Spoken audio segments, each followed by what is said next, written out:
Bueno, lo primero es agradecer muy especialmente la invitación a este escenario. Me complace mucho estar aquí con ustedes. He estado en otras oportunidades en este auditorio y tenerlos a ustedes para poder compartir un momento sobre el tema de la perspectiva económica y el escenario de posconflicto o postacuerdo, como lo quieran ustedes llamar, pues me complace mucho estar en ese momento. Debo agradecer ante todo a Monseñor Juan Carlos por la invitación y a ustedes por la paciencia de poder oír algo más sobre este tema de la economía. Y quiero simplemente arrancar esta reflexión haciendo referencia a la forma como tradicionalmente es la mirada económica, en especial seguramente de alguien que no es experto en el tema de economía.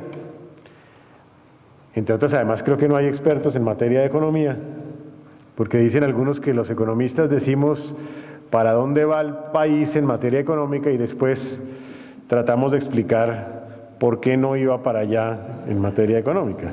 Eso sí nos va bien. Pero bueno, la aproximación normalmente a estos asuntos de la economía se parece a esta presentación de István Banjai, un autor que publicó unas gráficas que se llaman Zoom. Y un poco la aproximación que solemos tener a la economía es como la de esos par de niños que se aproximan al fondo, y en el fondo está la economía, es el gallo, y esos niños pues tienen aparentemente una mirada sobre esa realidad. Lo que estos no se dan cuenta es que esa mirada está dentro de otras, y esta a su vez dentro de otras, y así sucesivamente, hasta que cuando nos damos cuenta, estamos insertos en una realidad radicalmente distinta. Con esto lo que quiero decir es que en muchas oportunidades, cuando hacemos la aproximación a los asuntos económicos, y ustedes la tienen que hacer, finalmente tienen parte de esa responsabilidad en sus propias actuaciones profesionales, pues no nos damos cuenta que nuestra realidad económica está inserta en una serie de realidades de entorno mucho más complejas de lo que uno se imagina. Por eso, por tener una mirada así, como la de los niños frente al gallo, es que nos quedamos simplemente con el panorama simple de decir, primero, ¿cómo es el crecimiento de la economía? Esa es la primera aproximación que hacemos, y la aproximación que tenemos es esta, desde el año 2010. Lo que hay que decir respecto de esto es que efectivamente hemos tenido unos años de crecimiento muy importantes, y que respecto de esos años de crecimiento importantes, la realidad de hoy actual es que hay una desaceleración en el crecimiento de la economía colombiana. Es decir, estamos creciendo a una menor tasa. Después explicaremos por qué. Pero la realidad es que crecemos a una menor tasa. Desaceleración en el crecimiento de la economía colombiana. Algunos lo pueden ver como negativo, puede ser, pero otros lo pueden ver como positivo, en el sentido de que a pesar de ese menor nivel de crecimiento de la economía colombiana, nuestra tasa de crecimiento es superior a la de la mayoría de los países de América Latina. Claro, alguno de ustedes inmediatamente me contraargumentará y me dirá, ese es el viejo análisis de ser tuerto en reino de ciegos y por lo tanto rey. Entonces, sí, somos el tuerto que crece más en este reino de ciegos, en donde los países emergentes, incluidos los de América Latina, están creciendo y van a seguir creciendo a una menor tasa. Y sí somos fácilmente número 2, número 3 en la región, lo que significa que a pesar de que hemos crecido menos, pues estamos creciendo más que la región. Esa es una aproximación. La otra aproximación es la aproximación de la tasa de cambio, que ahora se volvió de moda. Todo el mundo quiere opinar y hablar sobre la tasa de cambio. Y la tasa de cambio seguramente no define buena parte de los costos en que ustedes incurren, o de pronto sí, la tasa de cambio ha sufrido un cambio significativo. Lo curioso de la tasa de cambio es que hace algunos años todos se quejaban porque la tasa de cambio era muy bajita. Y se quejaban, y se quejaban, y se quejaban. Y ahora se quejan porque la tasa de cambio es muy alta. Conclusión, ¿qué quieren? Que no haya tasa de cambio. Peor aún, porque sería la realidad del Ecuador, que está sufriendo porque no hay tasa de cambio. La realidad es que en esto de la economía pasa que muchas veces es muy difícil realmente satisfacerlos a todos. El desarrollo es un juego en donde hay unos ganadores y unos perdedores, inevitablemente. Lo que uno tiene que hacer es minimizar los perdedores y tratar de maximizar los ganadores. En términos de tasa de cambio, lo que estamos viviendo hoy es todo lo contrario a lo que vivimos en años inmediatamente anteriores. Una tasa de cambio significativamente más alta, es decir, un proceso de devaluación de nuestra economía colombiana. La otra aproximación es la inflación. Esa nos preocupa más, porque esa sí toca el bolsillo de los colombianos, toca el bolsillo de los más pobres, peor aún. Esta es una variable que nos afecta significativamente. Y es una variable que, como ustedes ven, tiene cierto nivel de descontrol. Es decir, ustedes están viendo que ya en el último mes estamos hablando de una inflación anualizada de 7.93. 7.98 fue el mes inmediatamente anterior y la que acaba de salir es 7.93. La meta del Banco de la República es hasta el 4%. Luego sí, la inflación tiene un nivel muy alto. Ahora, la pregunta de fondo es ¿por qué? Y la respuesta a eso es que depende de muchos factores que desafortunadamente nosotros mismos no podemos controlar. Uno de los factores es el problema de la inflación de los alimentos. Los alimentos se han hecho más costosos y se han hecho más costosos como resultado de un fenómeno climatológico, el fenómeno del Niño, que algunos o que aspiramos a que de aquí a junio empiece a ceder, si es que no está cediendo ya, y que los precios en el segundo semestre de este año bajen, pero no para llegar al 4%, olvídense. Colombia inevitablemente en este año tendrá una inflación entre el 6 y el 6,5%, gústenos o no nos guste. Y la otra razón es la anterior, la tasa de cambio. Cuando la tasa de cambio se eleva, todos los productos que tienen componente importado o todos los productos importados, que no son pocos, para el consumo de las familias, se elevan en términos de costos y por lo tanto se elevan en términos de precios. Es inevitable que ello suceda. Lo que es grave es que esa inflación que se daba solo para alimentos y bienes transables, así se llaman los productos que tienen componente de importación, se ha venido extendiendo a otros, que no debería extenderse. Por ejemplo, a los bienes regulados. O por ejemplo, a los bienes que ni son alimentos ni son transables. Y entonces ya estamos viendo en ese tipo de bienes inflaciones del orden de cercana al 6%. Quiere decir que nos montamos en el bus de la inflación, todos los aquí presentes, y empezamos a subir tarifas. Yo no sé qué tipo de tarifas definen ustedes, pero me imagino que definirán tarifas. Y seguramente cuando definieron las tarifas, las definieron inflación más un punto o más medio punto, o la inflación, por lo menos. Pero nos montamos en el bus de la inflación. Ahora le toca al Banco de la República desmontarnos. ¿Cómo nos desmonte? Esa es la gran pregunta y es la gran preocupación. De eso hablaré después. Como les digo, en ese escenario nosotros desconocemos el contexto internacional. Y aquí hablemos de frente. El tal dólar Cárdenas no existe. O sea, no nos digamos mentiras. El dólar no lo controla el señor Mauricio Cárdenas desde el Ministerio de Hacienda. No tiene cómo hacerlo. El dólar se controla desde fuera, por realidades internacionales. Y yo he tratado de resumirlas en estas 4 realidades internacionales. Primera realidad, incertidumbre. Incertidumbre en los Estados Unidos y decisiones de la Reserva Federal de los Estados Unidos. Hoy, quien define la política monetaria de países como el nuestro es la Reserva Federal de los Estados Unidos. Hoy quizás sería más importante el dólar Bernanke, en alusión a quien preside la Reserva Federal de los Estados Unidos, y no el dólar Cárdenas. ¿Por qué razón? Porque cuando los Estados Unidos de América toman una decisión de elevar tasas de interés, nos afecta inmediatamente. ¿Y cómo nos afecta? Nos afecta que al subir tasas de interés, primero, naturalmente eleva los costos, pero además de eso, empieza a generarle atractividad a los capitales que están en países como el nuestro, denominados emergentes, disfrutando unas buenas tasas, para devolverse a los países desarrollados, como los Estados Unidos y otros. Quiere decir que ahí hay una gran incertidumbre. La incertidumbre, por eso, es cada mes para dónde va a ir la Reserva Federal de los Estados Unidos. Eso va a definir en buena medida el comportamiento de tasas de interés en Colombia también. Segundo, volatilidad en los mercados. Esa incertidumbre genera una enorme volatilidad, porque no sabemos para dónde nos movemos.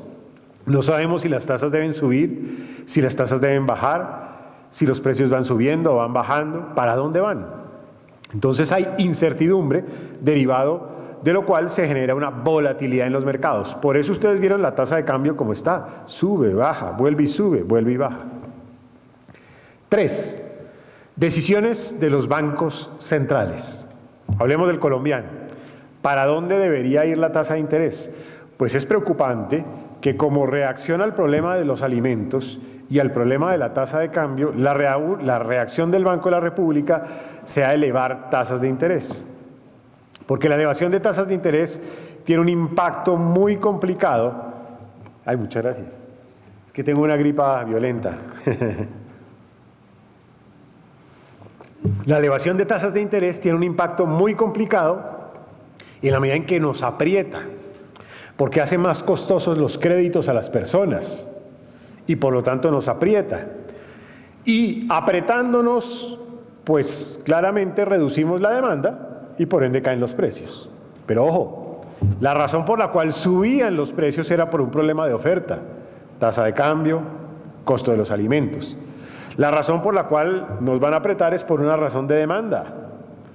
Entonces, nos están aplicando aspirina para la diarrea, ¿sí? O sea, nos están aplicando una dosis distinta para un problema radicalmente distinto. Y eso tiene un costo. El costo es que nos puede seguir desacelerando.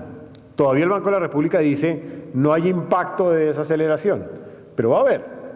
Es inevitable, va a haber. Luego aquí le estamos inyectando una aspirina que va a terminar reduciendo la tasa de crecimiento de la economía. Y eso tiene impacto después, de lo cual hablaré. El precio del petróleo, increíble. Nosotros, después de haber sido un país donde el 50% de las exportaciones eran petróleo, 18% de los ingresos fiscales del país eran del petróleo, 7% del Producto Interno Bruto era petróleo. Después de todo eso, ahora estamos viviendo lo que yo llamo el guayabo de la enfermedad holandesa. Enfermedad holandesa es cuando a un país le llegan una bonanza inesperada de divisas, por ejemplo los precios del petróleo, de lo cual se enriquece, se genera una afluencia de llegada de divisas, se cae la tasa de cambio, obviamente la industria que depende en buena medida en parte de esa tasa de cambio se afecta, el agro lo propio. Y ahora estamos viviendo todo lo contrario, y es tasa de cambio elevada, precios de petróleo a la baja, muy bajos, a menos del 50% de lo que estuvieron hace un par de años, y por lo tanto, ingresos fiscales caídos, naturalmente, exportaciones en rojo, caídas, inversión extranjera de salida, ya no de entrada, industria en el suelo, porque ya está en el suelo, y el agro ni se diga. Esa es la realidad que nos deja el guayabo de la enfermedad holandesa. No es malo tener petróleo, lo malo es no saberlo administrar. Y yo creo que en parte nos equivocamos en ese proceso de administración de los ingresos de esa bonanza petrolera. Si a eso ustedes le suman un problema político, o si se quiere, de guerra de precios, en donde por un lado ustedes ven los Estados Unidos, que antes no producía en el mundo, empezando a producir casi hasta 10 millones de barriles diarios, de los 100 millones de barriles que se producen al año en el mundo. Por el otro lado, Rusia lo propio, y los países de la OPEP tratando de sostener su mercado, porque saben que si ellos bajan la producción, los Estados Unidos se le cuelan y le quitan el mercado, y no se van a dejar. De ninguna manera se van a dejar. Fíjense ustedes, hace un par de semanas no se pusieron de acuerdo, ni se van a poner de acuerdo. El resultado es que hay más producción de petróleo que la demanda del mundo. Súmenle a eso ustedes el estancamiento de muchos países en el mundo. China, por ejemplo, India, por ejemplo, que demandan mucho petróleo, entonces demandan menos. Por lo tanto, la sobreoferta es inevitable. Dicen entre 1 y 3 millones de barriles diarios de exceso de oferta diarios hoy de petróleo en el mundo. ¿Cuándo volveremos a precios de petróleo de 100? Ni en los sueños de los santos. O sea, no existirá ninguna posibilidad. Esa es otra pregunta. Y esa pregunta ya responde a otro tipo de políticas, y es porque no necesariamente la caída del precio del petróleo inmediatamente impacta en la caída en el precio de la gasolina, que es una de las razones por las cuales a los norteamericanos les encanta que el precio del petróleo esté bajo, porque a ellos sí les baja directamente e inmediatamente los precios de la gasolina. Y en muchos otros países pasa lo propio. Luego, así como a nosotros nos va mal, a otros les va bien y están contentos con un precio de petróleo bajo. Pero a nosotros nos afecta dramáticamente, como veremos posteriormente. Como ustedes ven, estamos en un contexto muy complicado. Súmenle a eso un Brasil, la estrella de América Latina, la gran estrella, la vedette económica de América Latina, hoy postrada, como resultado de un fenómeno de corrupción, pero también como resultado de un abuso en materia de finanzas públicas, o sea, exceso de gasto, y como resultado de todo este contexto también internacional. Eso nos afecta también, porque es que para el mundo emergente, América Latina significa Brasil, y todo lo demás casi que se le parece. No es que la gente racionalmente decida así, pero la mayoría sí decide así. Emergente, Brasil, en crisis, el resto en crisis. Y así se lo imaginan. Y es un país que decrece entre 3 y 4%, que tiene una inflación superior al 10% y unas tasas de interés superiores al 14%. Quiero que lo vean allá en el escenario al fondo, Brasil, porque nos podemos llegar a parecer. Hoy Colombia, tasas de interés al 7, Brasil 14. Inflación Colombia 7,93, Brasil más del 12, 10, 11%. Crecimiento de Brasil menos 3, menos 4. Crecimiento de Colombia 2,5, 3%. Ahí estamos lejanos, pero no puede uno descuidarse porque en un momento determinado termina ya.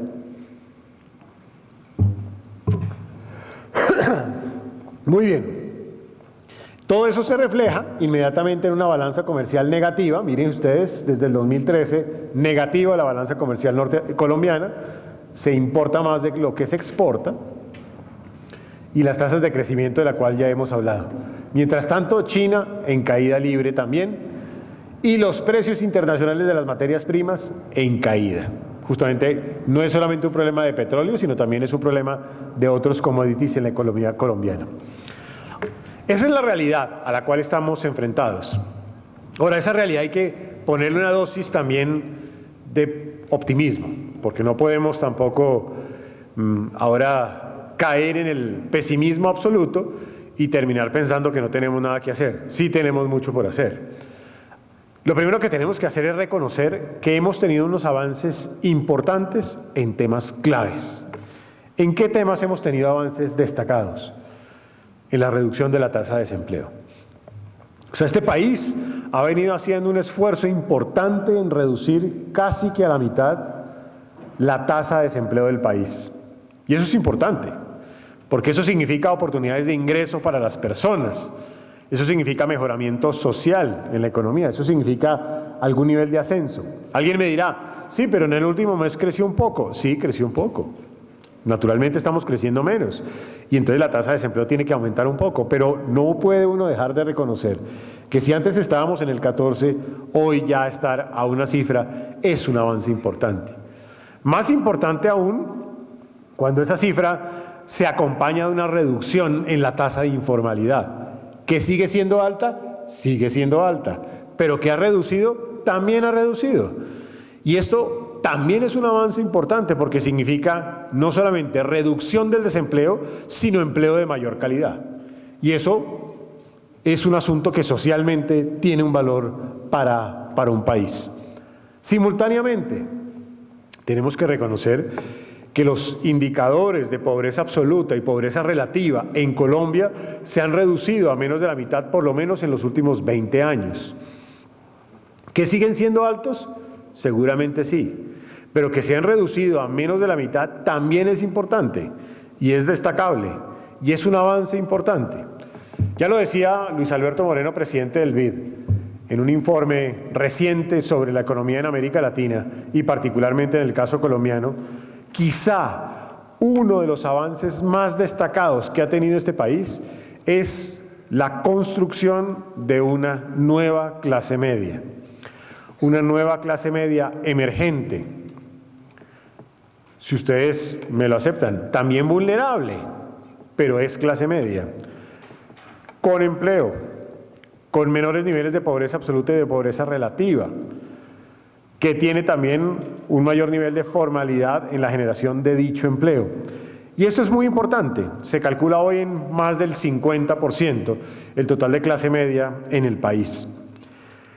Es una virtud, pero además de ser virtud, puede ser un peligro para la sociedad. Y es un peligro que tenemos que saberlos administrar. La clase media, a diferencia de la clase baja, no se queda callada. Es deliberante, afortunadamente.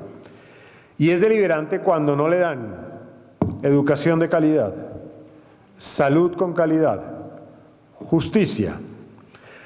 Es deliberante cuando ve indicadores crecientes de corrupción en el país. Es deliberante cuando ve que unos personajes administran, algunos limpiamente y otros suciamente, sus cuentas en los denominados Panama Papers. Repito, unos limpiamente y otros evadiendo, vilmente evadiendo. No se lo aguanta. La clase baja sí se lo aguantaba. Pues señores, nos toca administrar ahora esta nueva realidad. Este activo valioso que se llama clase media, hay que saberlo administrar. ¿Cómo hay que administrarlo? Pues prestando servicios con calidad, de educación, de salud, de justicia, etcétera, de vivienda, etcétera. Y eso también significa que frente a eventualidades de que nuestro crecimiento caiga, también la clase media es políticamente deliberante, es decir, que si tiene que salir a las calles, sale a las calles y protesta, y se expresa públicamente, y exige el cumplimiento de la prestación de sus servicios. Afortunadamente es así. Con esto lo que quiero decir es que nosotros tenemos que cuidar enormemente de esa vulnerable clase media. Y en momentos de dificultades como los que podemos estar enfrentando, tenemos que ser mucho más cuidadosos con esa construcción histórica de clase media en el país. Lo que también pasa es que como descuidamos esto, también nos olvidamos de los reconocimientos y avances que ha tenido el país de largo plazo, como los que acabo de señalar. Incluso que han llevado a que en el mundo entero la sociedad se pronuncie por lo que pasa en el país. Señalaban, por ejemplo, algunos autores que después de los países denominados BRICS, Brasil, Rusia, India y China, aparecieron los países CIBETS, Colombia, Indonesia, Vietnam, Egipto, Turquía y Sudáfrica. Y ahí estaba ubicado nuestro país. Al punto de que el antiguo presidente del HSBC, uno de los bancos más grandes del mundo, afirmó con datos que en el 2050 Colombia sería una de las 30 economías más importantes del mundo entero. Y así es. Podemos todavía ser una de las economías más importantes del mundo entero en el año 2050. Señores, tenemos activos que no tienen otras naciones. Tenemos un activo de consumidores, un tamaño de consumidores muy importante que tenemos que saberlo aprovechar. Tenemos oportunidades para que nuestros productos salgan al exterior y compitan. Podríamos aprovecharlo. Tenemos algo que se llama talento humano, de sobra, capacidad de emprender, quizá capacidad de resiliencia de una nación que históricamente ha estado condenada a la violencia, pero que es capaz de reaccionar. Y si no, podríamos señalar miles de ejemplos de personas, de colombianas y colombianos que han salido de la pobreza a pesar de todo. Muchas veces los primeros que no se lo creen somos nosotros mismos, pero en el mundo se lo creen y siguen hablando de Colombia. Newsweek, la estrella latinoamericana. Olvídese de Brasil, el nuevo país se llama Colombia. El potencial cielo del comercio internacional. Ahí hay infinidad de artículos recientes, no tan recientes, que hablan de una nación que tiene un enorme potencial. Yo estudiaba en el exterior con estudiantes extranjeros y me consta la capacidad que tiene el colombiano, las ganas que tiene, esa imaginación y creatividad gigantesca que tenemos los nacionales colombianos, pero que muchas veces no aprovechamos en lo que tenemos que aprovechar. Es más, en muchas oportunidades desperdiciamos también. Especialmente para poder aprovechar ese momento como país, que yo creo que podemos llegar a tener, tenemos que particularmente nunca olvidar nuestros desafíos centrales. Los desafíos centrales, yo los he resumido en 3. Un desafío central, los niveles de equidad. Aquí lo que no puede pasar es que la generación de riqueza siga concentrada en los mismos. Tenemos que tratar de distribuir la generación de riqueza a lo largo de la sociedad. Eso significa que todo este esfuerzo de construcción de clase media, de destrucción de pobreza absoluta y relativa, tiene que ir de tal manera que haya nuevas personas que tengan oportunidades que les permitan naturalmente garantizarle a la sociedad un nivel más equitativo. Tenemos que hacer un esfuerzo también grande en materia de competitividad. Es decir, nosotros no podemos seguir compitiendo cuando, por ejemplo, trasladar una mercancía de de Bogotá hasta Barranquilla vale más que trasladarla desde Barranquilla hasta Shanghái. Eso no puede suceder. O sea, ahí tenemos un problema gigantesco en materia de competitividad. Nosotros no nos podemos asustar respecto a un paro de camioneros. Nosotros tenemos que reaccionar y exigir una reducción de costos en todo el tema de transporte y logística en el país, porque de lo contrario nunca seremos competitivos. Nosotros tenemos que reaccionar también cuando Perú, por ejemplo, tiene costos de energía la mitad de los colombianos. O sea, estamos exagerando en los costos de energía. Nosotros no podemos quedarnos callados cuando en la última reforma tributaria se comete el error de gravar en exceso al sector empresarial, como se había cometido también en su momento gravando en exceso a los empleados, en donde terminamos en una nación que es la que proporcionalmente paga menos del Producto Interno Bruto en materia de impuestos, pero los pocos que pagan, pagan en exceso. Yo lo llamo los Paganini. O sea, aquí los Paganini pagan en exceso, pero el resto de la sociedad no paga nada. Y si no, hagan simplemente un ejercicio. Vayan la próxima semana donde su odontólogo y antes o después de pagar, me mandan un mensaje de texto si les dio o no factura. Nunca dan factura, porque ninguno tributa. O sea, ninguno está realmente tributando como debería hacerlo. Salgan simplemente por las calles, aquí de la 80, a todas las tiendas, a ver cuáles de ellas le expide factura. Ninguna le expide factura. En las pequeñas cosas también estamos generando ese sentimiento de una nación que, si se quiere llamar, eso es una forma de corrupción. Así es como corrupción, evadir a alto nivel, es también otra forma de corrupción, evadir en pequeñas cantidades. Colombia necesita hacer un tránsito urgente a que, ojalá, la totalidad de la población tribute, así sea un peso, pero que por lo menos se sienta en la obligación de presentar una declaración de renta, cumplir con las obligaciones correspondientes en materia tributaria. Naturalmente eso va atado a lo último, cero tolerancia a la corrupción, pero no podemos caer en el círculo vicioso, es que como hay corruptos yo no pago. Entonces, ¿qué? Nunca va a pagar y entonces nunca vamos a salir adelante. Tenemos que romper los círculos viciosos. ¿Y cómo se rompen los círculos viciosos? Atacando la corrupción de frente. Y se necesita una sanción penal con sanción penal, en evasión incluso también. Pero en simultánea también tenemos que hacer de nuestra cultura la cultura del pago. del pago para cumplir con las obligaciones que tengo como nación. Equidad, competitividad y cero tolerancia a la corrupción.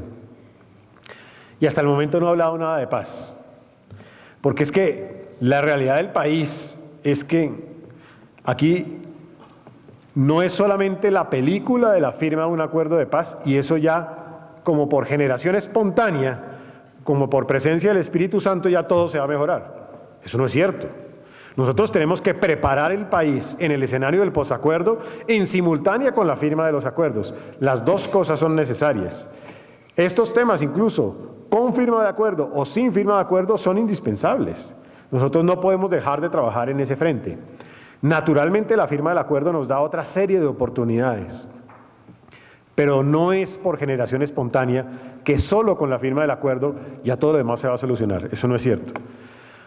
Lo más difícil no va a ser ni siquiera la firma del acuerdo. Lo más difícil va a ser preparar el país para el escenario del post-acuerdo, porque va a seguir existiendo violencia. Así no queramos aceptarlo, va a seguir existiendo, bajo otra modalidad. Y si no, simplemente paséese un rato por Centroamérica. Segundo, porque va a existir un alto riesgo de cambio de brazalete entre miembros de las FARC y miembros del ELN. Y la realidad es que con el ELN no se va a poder firmar, porque hay unos elementos de fondo muy profundos que hacen o impiden que dicho acuerdo se logre. Con acuerdos o sin acuerdos, estos temas anteriores son inaplazables. Ahora, hablemos de los acuerdos. Yo no voy a hablar desde la perspectiva política, solamente voy a hablar desde la perspectiva económica. Lo primero es que, naturalmente, la firma de un acuerdo de paz, como se ha demostrado en el mundo entero, tiene un impacto positivo. Tiene un impacto positivo en términos de eventual incremento en la tasa de crecimiento del país. Hay varios estudios, yo ahí pongo algunos, pero puede haber fácilmente 10 estudios distintos. El más reciente, el Departamento Nacional de Planeación, 133 países que han sufrido en medio del conflicto, de ahí escoge los más cercanos al caso colombiano, del orden de unos 30, y llega a la conclusión: el impacto de un proceso de paz oscila entre 0.4 y 2.5 puntos porcentuales adicionales al crecimiento. Significa que si el país está creciendo al 4 normalmente, en guerra, debería estar creciendo como máximo al 6,5 y como mínimo al 5%, o al 4.4%. Cogemos el punto medio, un punto porcentual adicional. Si estamos creciendo al 4, deberíamos estar creciendo al 5%. Eso es muy importante para un país. Crecer un punto porcentual adicional es muy valioso desde el punto de vista no solo de crecimiento del Producto Interno Bruto, sino es muy valioso desde el punto de vista de ingresos fiscales. Y necesitamos ingresos fiscales en el país. Ahora, buena parte de ese crecimiento seguramente se va a dar en zonas de regiones, en otro tipo de territorios distintos a las grandes ciudades. Y debería llegar ¿cómo? Como inversión extranjera directa, como confianza de los consumidores, como oportunidades de nueva generación de ingresos, como el desarrollo de industrias nuevas, como el caso del turismo, el agro, etcétera, y similares. Esos son los beneficios del posconflicto. Pero el posconflicto no es gratuito tampoco, tiene unos costos que tenemos que saber administrar. Yo lo llamo más que costos inversión, hay que invertirle. Es decir, yo no puedo decir que firmé el acuerdo de paz y ya en el Bichada se solucionó todo. Cuando hoy, desde Puerto Gaitán hasta el Viento Bichada, en una carretera que puede tener 150 kilómetros, yo me demoro 7 horas en carro, 7 horas. Llego al Viento y pregunto dónde está el puesto de salud. Ahí está el puesto de salud, pero no hay médico, no se asigna médico. Y voy también a esta población y entonces me pregunto, ¿qué pasa cuando una persona sufre un accidente? Pues que le toca movilizarse 7 horas hasta Puerto Gaitán para ser atendido. Y eso, pues si en el camino no se muere, ¿no? Porque es que no hay otra opción. Entonces me parece que el desarrollo tiene que venir acompañado con inversión, o si no estamos cocinando una paz inestable. Nada más peligroso que cocinar eso. porque entonces estamos cocinando el peor de los mundos. Firmamos un acuerdo, para ellos hicimos conejo y después se devuelve toda la historia. Ahí es donde tenemos que tener mucho cuidado. La estabilidad, la garantía de estabilidad de los acuerdos de paz a largo plazo es fundamental, por eso hay que invertirle. Y hay que invertirle en 4 frentes. Hay que invertirle en desarme, desmovilización y reintegración, en infraestructura, especialmente vías terciarias, como acabo de decir. Hay que invertirle al tema de pensiones, hay que invertirle también al tema de reparación a las víctimas, hay que invertirle a todo el tema del desarrollo del agro colombiano, hay que invertirle a la reforma a la justicia, hay que invertirle a la reforma política, hay que invertirle a la protección también de excombatientes, hay que invertirle a muchos frentes, hay que invertirle a la Jurisdicción Especial para la Paz. Hablemos de cada uno de los temas. Mucha gente dice, no, eso es sencillo, o sea, simplemente desmovilizamos 9.300 guerrilleros y ahí se soluciona todo. La vida no es tan fácil. Si eso fuera así, si el problema fueran solamente los 9.300 reinsertados, como dice Jean-Claude Bessudo, yo me encargo de construir una fábrica en cualquier sitio de Colombia, o 2 fábricas, una con 4.500 y otra con 4.500. Tengo 9.300 ya solucionado. Y lo que estoy diciendo no es difícil, eso es muy sencillo. Por eso, este es el costo más sencillo de todo. Es complejo porque la reintegración incluye unos elementos adicionales. Es complejo porque incluye no solamente inversión en subsidios, entrenamientos para el mercado laboral, sino incluye también inversión en rehabilitación psicosocial, en contrarrestar el rezago escolar, etcétera. Pero aún haciendo todo eso y mucho más, esto sería relativamente manejable. Anualmente entre 0.06 y 0.1% del Producto Interno Bruto, logrando un desarme en 4 años, se podría lograr sin ningún inconveniente. Y eso no es un problema para las finanzas públicas de un país. Ahí no está el problema. Eso es perfectamente manejable. El tema de fondo es este. El tema de fondo es el tema agrario, el tema de las tierras. El tema de fondo es el tema de la recuperación de ese sector tan importante de este país.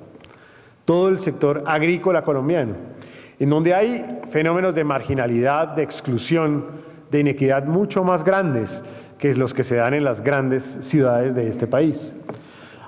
¿Qué hay que hacer ahí? Los invito a que se lean simplemente la misión para la transformación del campo. Hay que hacer lo que está en el documento de la misión para la transformación del campo. Eso es lo que hay que hacer. ¿Y eso qué significa?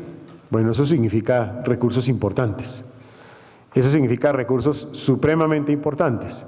Fedesarrollo los estimó algo así como el 1% del Producto Interno Bruto del país, o sea, más o menos unos 4 billones de dólares, unos 12.000 millones de pesos aproximadamente.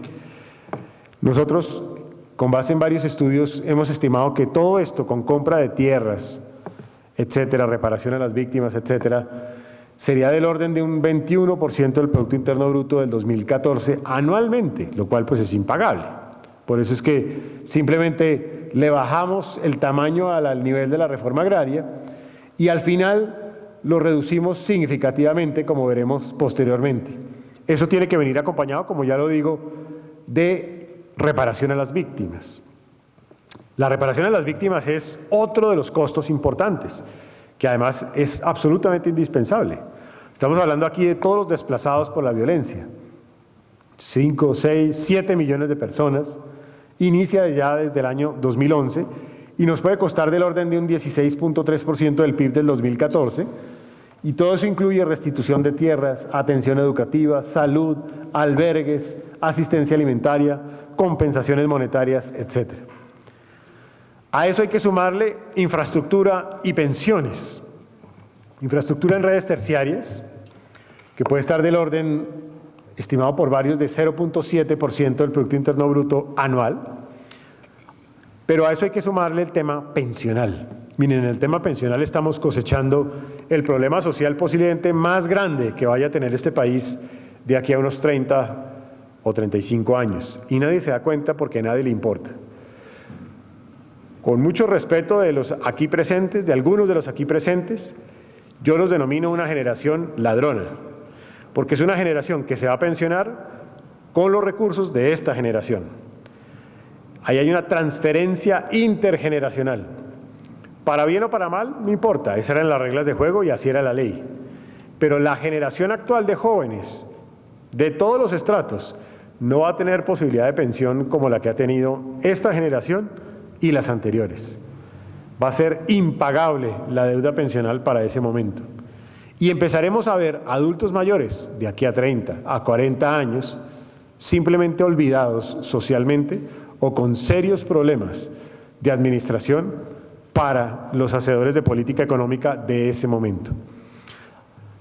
Yo por eso todas las veces que me reúno con los estudiantes universitarios y de colegios les digo, no se dejen de la generación ladrona, exijan desde ya un cambio en las reglas de juego, porque el modelo pensional actual a ustedes no les va a tocar, a menos que tengan la capacidad para ahorrar o la herencia suficiente para sobrevivir. Pero eso le pasa a menos del 1% de la población. El grueso de la población no va a tener cómo sobrevivir. Una diferencia adicional, y es que ya no tiene más hijos con los cuales sostener la familia, ¿no?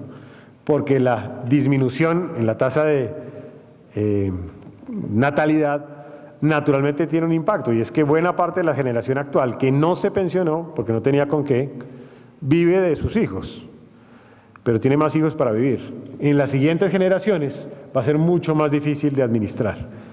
Ahí estamos en una bomba gigantesca social que nadie sabe la dimensión de lo que eso significa. Hice una estimación de 0.3% del Producto Interno Bruto para llegar al 1% del PIB. El costo total, sumando todo lo anterior, siendo muy cuidadoso con las cifras, sin exagerar tampoco, es que todo lo anterior nos implicaría inversiones de cerca de $10.000 millones año. Ojo lo que dije antes, solamente por el campo Fedesarrollo estima el 1% del PIB, que son $4.000 millones año. O sea, ellos son mucho más exagerados con la cifra que yo. Pero lo que quieran, eso significaría más o menos 25.000 millones de pesos, o 25 billones, 25 millones de pesos, 25 billones de pesos. Eso más o menos son 2 o 3 reformas tributarias adicionales, que es lo que necesitaríamos actualmente. Necesitaríamos 2 a 3 reformas tributarias adicionales. Ahora, no le he sumado reforma judicial. Mauricio Plazas y Juan Camilo Restrepo, que fue exministro de Hacienda, calculan que solamente la implementación del sistema de reforma, digamos, de este tema de justicia transicional y jurisdicción especial para la paz, que es que se llama, costaría más o menos 3 billones de pesos solamente la implementación de esa política. Protección a excombatientes, costos sociales en salud, vivienda y educación, etcétera. Y entonces obviamente surge inmediatamente la pregunta, ¿y cómo vamos a hacer para financiar todo esto? Tengo 2 opciones. Bueno, con una realidad también, ¿no? La realidad fiscal. Y es que nosotros nos hemos montado en el tren de un gasto para Dinamarca y no para Cundinamarca. Y ni siquiera es un gasto exagerado, no, es decir, al final de cuentas aquí terminamos diciendo que las almendras y las cortinas, ese no es un problema de almendras y cortinas, ni de que un ministro viaje en primera clase o en segunda, eso no es el punto, o sea, con eso no se van a ahorrar nada. La realidad de fondo es que después de la Constitución antes de la Constitución del 91, nuestro gasto público representaba el 10% del Producto Interno Bruto. Hoy representa cerca del 21% del Producto Interno Bruto. Estoy comparando cifras relativas, no cifras absolutas, ¿no? Que en términos absolutos sería mucho más. No le estoy echando la culpa a la Constitución del 91, pero sí creo que se nos fue la mano en montarnos en un tren de gasto para un país que era no Dinamarca, sino Cundinamarca. Y creo también que en ese tren de gasto no han contribuido también distintos actores de esta sociedad. Y me parece que eso es difícil de financiar. Simplemente piensen ustedes, una familia que todos los años se gasta por lo menos un 4% más de lo que recibe en ingresos. ¿Qué tiene para hacer? Soluciones. Solución número 1, vender la casa. ¿Qué hemos hecho? Pues hemos vendido las casas que tenemos como país. Todas las privatizaciones es una forma de vender la casa. Solución número 2, bajar el gasto. El gasto hoy, buena parte del gasto, no es bajable, a menos que exista una reforma de fondo. Porque lo que más pesa dentro del presupuesto de la nación son Sistema General de Participación, que es la plata que va a los territorios, que yo creo que se les fue la mano, porque los aumentos del Sistema General de Participación, o sea, transferencias, están creciendo por encima del crecimiento del Producto Interno Bruto del país. O sea, quedaron constitucionalmente creciendo más de lo que teníamos nosotros la capacidad para producirlo. Pero vaya usted al Congreso de la República a modificar el Sistema General de Participación a ver cómo le va. Si es un problema que afecta los ingresos territoriales y los congresistas defienden sus territorios. Así no tengan de dónde financiarlo, ese no es el problema. Sistema General de Participación. Pensiones, número 2. Deuda externa, pues sí, también podríamos dejar de pagar la deuda externa. A ver cómo nos va hacia el futuro. Ya lo intentó Alan García como presidente del Perú en su época, en la primera elección, y le fue re mal. Tuvo que echarse para atrás. Y hoy en día no pensaría nunca de esa manera. Esa es otra alternativa, dejar de pagar deuda externa. Subir los impuestos, pero ¿a quién y por dónde? Sería otra alternativa. Como ustedes ven, una alternativa es aumentar deuda externa. Tampoco podemos ya. La deuda externa tiene este comportamiento reciente, o sea, ya está llegando, de hecho incluso el último dato es 41 a 43% del Producto Interno Bruto. Todavía es bajito comparado con Italia, que es más del 100%, pero de todas maneras es relativamente alto y tenemos que saberlo controlar, y además tenemos una norma constitucional que se llama la regla fiscal que controla el comportamiento de aumento excesivo en la deuda pública. Por lo tanto, esta es una opción, que es pedir platica, pero por ahí no vamos a recoger mucha platica tampoco. Yo propongo estos 5 caminos. Primer camino, revisar naturalmente regla fiscal, si somos capaces de administrar bajo estas circunstancias una regla fiscal como la que tenemos, o es necesario modificarla. Pregunta número 1. Segunda alternativa, menor gasto en algunos sectores. Pues sí, sumen ahí almendras y cortinas y vainas y ahí llegarán a reducir algo. Hacer todo lo posible en bajar gasto público hasta donde podamos. Tercero,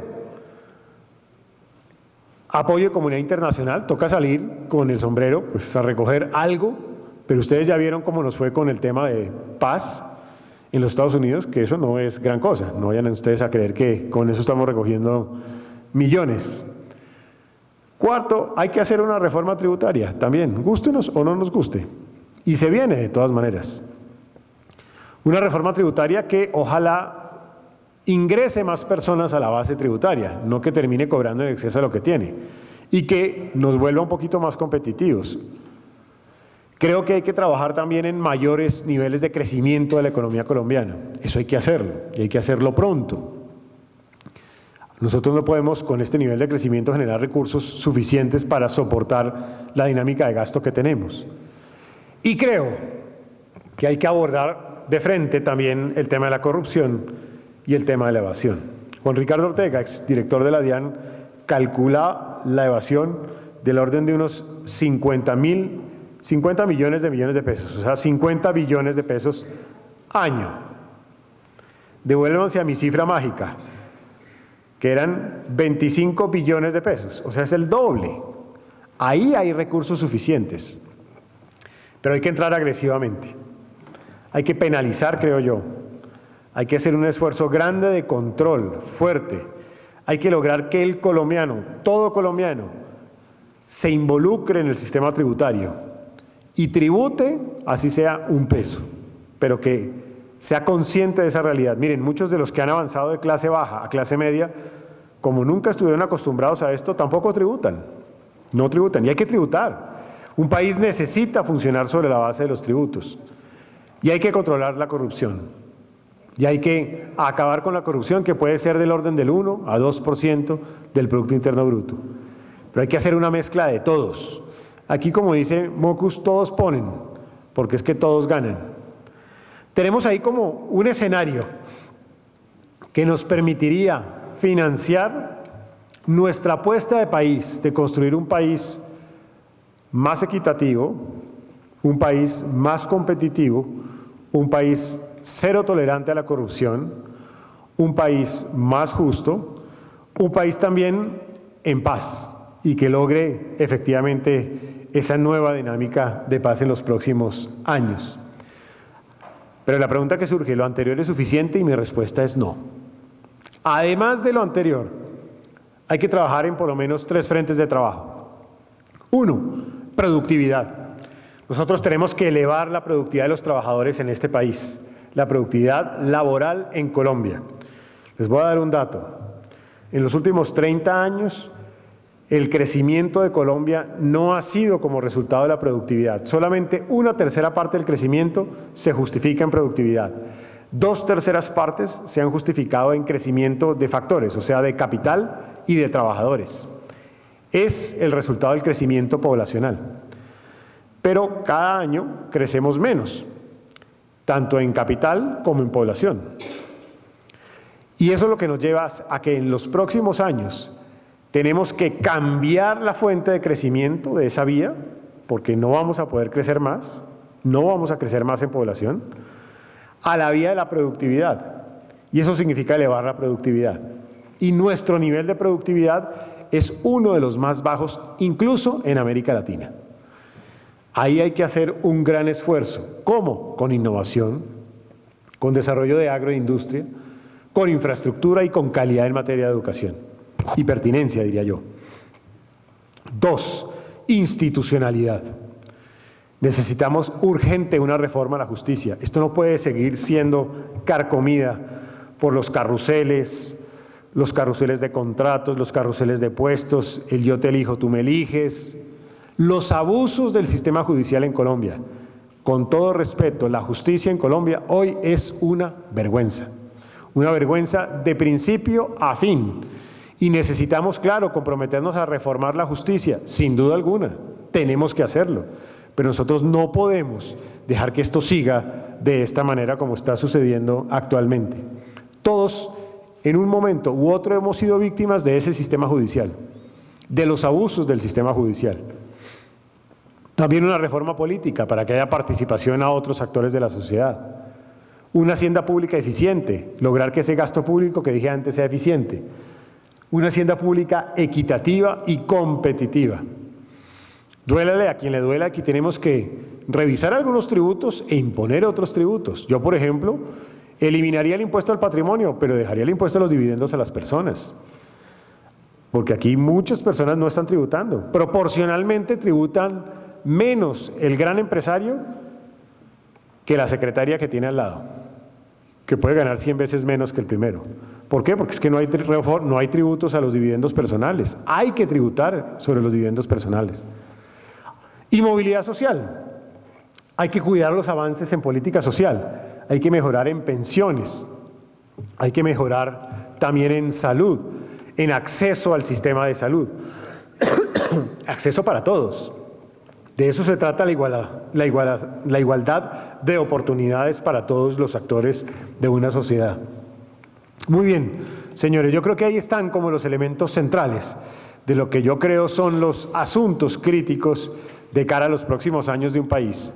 Un país, repito, del que el mundo habla, un país que tiene avances sociales importantes, pero un país que tiene retos gigantescos en equidad, en competitividad, tiene retos también gigantescos en cero tolerancia a la corrupción.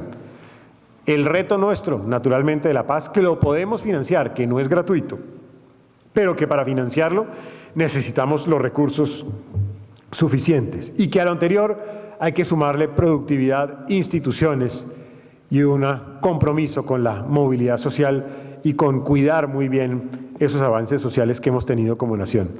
Si hacemos esto con el talento que tenemos, estoy seguro que seguiremos siendo eso que históricamente hemos sido. Pero todo lo anterior de la mano de una necesaria revolución desde lo ético.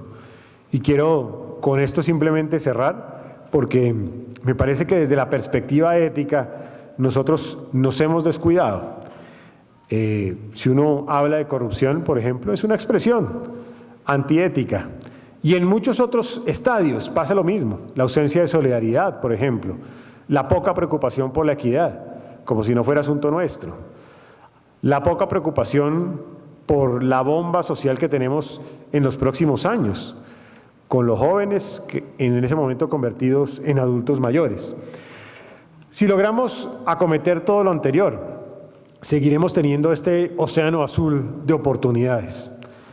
Ese océano azul de oportunidades que hemos tenido por varios años, que han expresado personas como el presidente de HSBC al definirnos como las naciones más importantes del mundo, de las 30 naciones más importantes del mundo en materia económica en el año 2050. Y que, fíjense ustedes, lo dijeron nuestro premio Nobel y además la Comisión de Sabios hace más de 20 años. Cuando cerró esa Comisión de Sabios, dijo lo que teníamos que hacer hace más de 20 años. ¿Qué dijo? Dijo, creemos que las condiciones están dadas como nunca para el cambio social y que la educación será su órgano maestro. Una educación desde la cuna hasta la tumba, inconforme y reflexiva, que nos inspire un nuevo modo de pensar. ¿Quiénes somos en una sociedad que se quiera a sí misma? Que aproveche al máximo nuestra creatividad inagotable y conciba una ética, o por lo menos una estética para nuestro afán desaforado y legítimo de superación personal, que integre las ciencias y las artes a la canasta familiar, que canalice hacia la vida la inmensa energía creadora que durante siglos despilfarramos en la depredación y en la violencia, y nos abra esa segunda oportunidad sobre la tierra, aquella que nos tuvo la estirpe desgraciada del coronel Aureliano Buendía, por el país próspero que todos soñamos al alcance de los niños. Ahí está dicho todo. Está dicho el compromiso con lo ético. Si no quieren con lo ético, con lo estético. El compromiso desde la educación. El compromiso de aprovechar ese talento inagotable y creatividad que tenemos, pero utilizarlo bien. De rechazar esa violencia que por tantos años ha cubierto de sangre los campos colombianos, que integre nuevas ciencias y artes a la canasta familiar y que nos devuelva, repito, esa segunda oportunidad sobre la tierra. Muchas gracias.